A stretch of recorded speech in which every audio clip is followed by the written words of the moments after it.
Book 2, from Psalms 42 to Psalms 72, is the second part of Psalms. Psalms 42, yearning for God in the midst of distresses. To the chief musician, a contemplation of the sons of Korah. As the deer pants for the water brooks, so pants my soul for you, O God. My soul thirsts for God, for the living God. When shall I come and appear before God?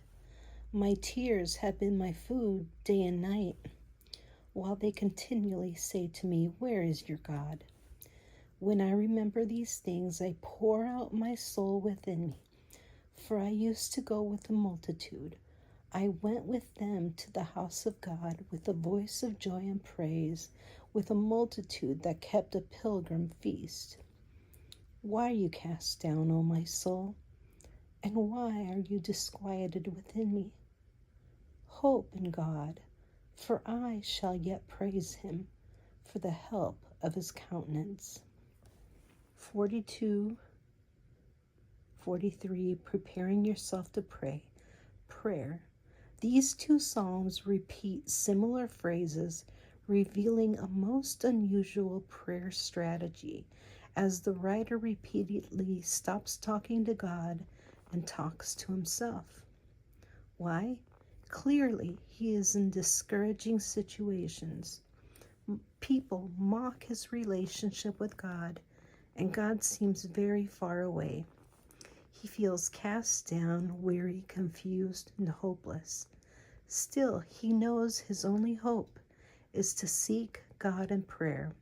To do so, he refocuses himself on the promises of God, confronts the fears and contradictions deep in his soul, and challenges himself about every semblance of unbelief in his heart.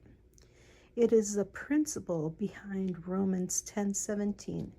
Faith comes alive by hearing the truth. So psalmist seemed to be preaching to himself, being renewed in the hope as he reviews who God really is. The resident psychologist major cancer clinic described the perspective that marked hope-filled cancer patient. They don't deny the diagnosis, but they do defy the verdict. The psalmist takes this same approach to becoming equipped for the intensive prayer that seeks God for victory.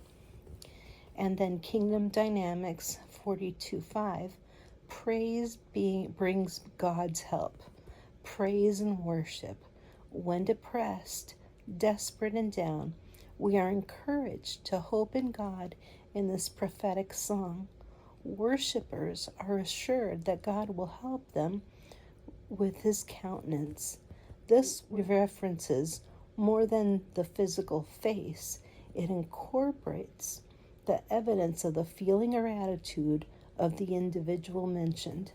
The countenance, the appearance, the bright aglow, downcast or discouraged, and 2, the attention, the face turned towards the subject, eyes focused on it, with the appropriate expression responding to it, that is, with tenderness, affection, love, or sternness, sobered concern, or even anger.